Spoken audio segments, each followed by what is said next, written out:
Welcome back, everybody. All right, we've done the OSI, we've done the TCP/IP. Now we're going to do the Cisco 3-layer model.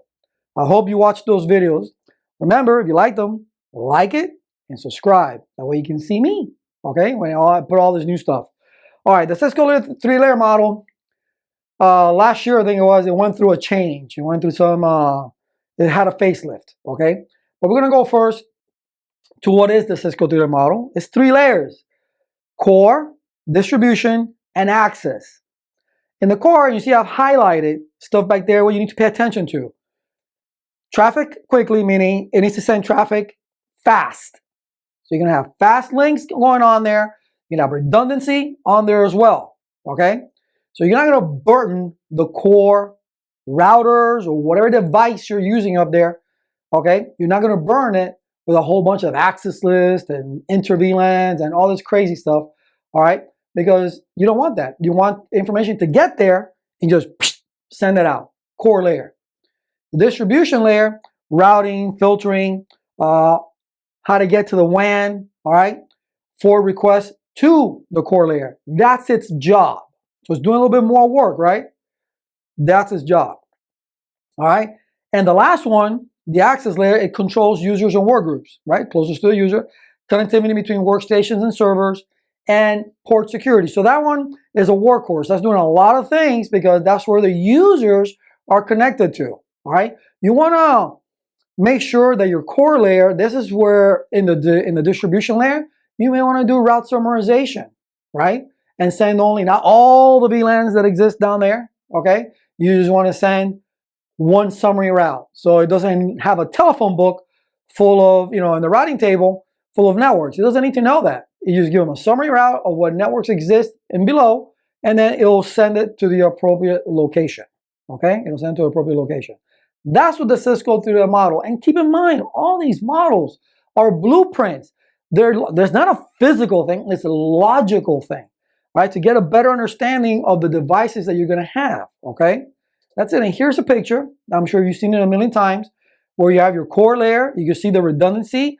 And remember, links, fast links when it's going towards the WAN or anywhere else for that matter. You have your distribution that's plugged in straight to your access layer. And then the access layer, those are your switches, all right? And is going to your users. But what's funny enough in this particular breakdown, you look at the core, there's switches. So what does that tell you? There must be layer 3 switches because it's doing routing up there. So it's got to be a layer 3 switch. So it doesn't matter the device, okay? You got to start thinking more, okay, what device is in the core? What device is accessing the internet, all right? And what is it that I need to do to make sure not to burn those particular devices and things are getting out quickly, and if one leg of it fails, is there another way to go around it, right? And the distribution layer has to make its way to the access to the core layer. That's why you see all that redundancy right in there. Okay, and then at the access layer, like we said, switch port security. We do all these different, that spanning tree. You have redundant links down there. All these different things are going down there, right? With the inter VLANs and all that stuff. Okay, this is a very basic. It's been around forever.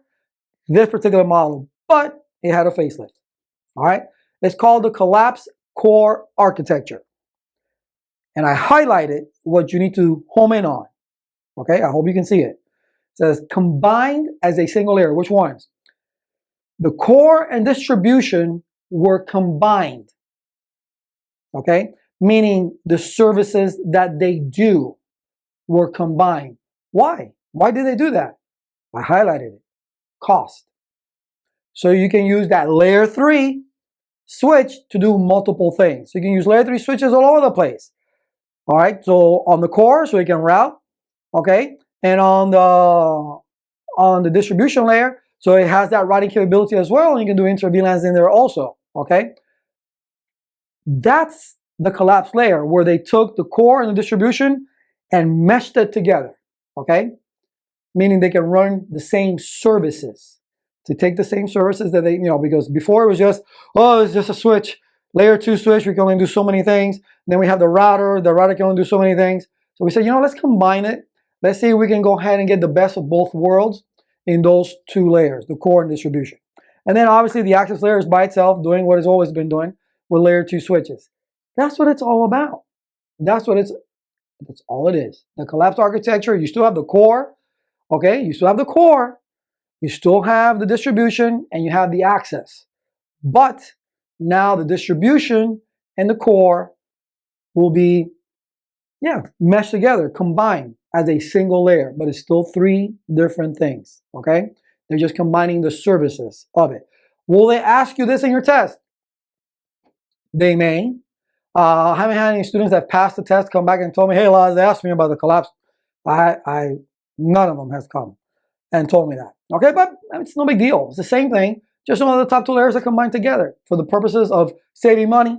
Okay, and you can have you can put whatever, all you layer 3 aficionados, okay, can now use your layer 3 switches in the core and the distribution, and you can do anything you want. All right, because everybody loves doing switch virtual interfaces and all this crazy stuff. It's not crazy, but you do all that stuff. Okay, so now now Cisco says, good to go. You're doing the right thing. All right, so that's basically all it is.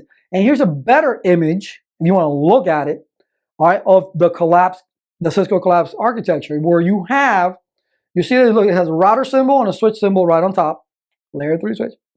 And that's the distribution and core, or the core and the distribution together, working together. You see the redundancy going down to the access layer, all right, and you still see some redundancy you do see redundancy in the core layer as well, core and distribution. All right, but that's all it is. This is a better image or visualization of that particular layer. That's it. That's all there's to it. Will they ask you questions?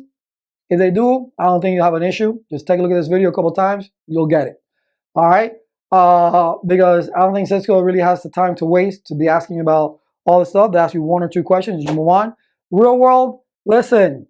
You're not being looking. Nobody cares in there. The collapse architecture, I believe we have a problem. No. Okay, it's not that. And I was in telecommunications not too long ago. All right, and everything was, hey man, we're not getting any ARP. Where's ARP? Layer 2. Okay. We're not getting any pings back and forth. Layer 3. So all these different things come into play. You have monitoring devices that tell you exactly what's going on. Are we getting any layer 2 addresses coming back? Are we getting any, pings on the IP addresses? Can we get to the router? Can we get to this? This is the lingo. This is the lingo that you talk out there. Okay? If I can tell you this right now, that later on when the company switched and got bought over, that we were uploading Excel files to the router, right, through a web interface. And then sometimes it didn't happen. Oh, we're using a web interface, HTTP, so it's an application layer issue. All right, so that's it. So these are the things you need to keep in mind, and don't go insane.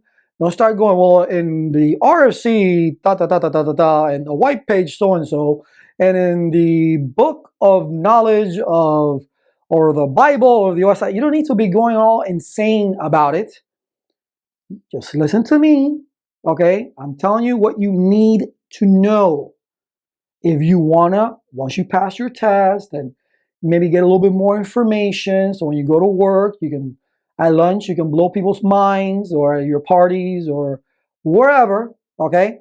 You can go, I'm sure there's a million things out there on the internet, unless you're a library type of person, you wanna go to the library, knock your socks off, and then, pick up a Cisco Press book and drill down on the OSI, go to MIT videos and take a look at all those things, and then you be an expert in the OSI, TCP/IP, and Cisco 3-layer model, and just drill down into that.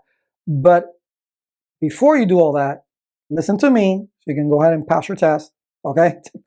And that's it.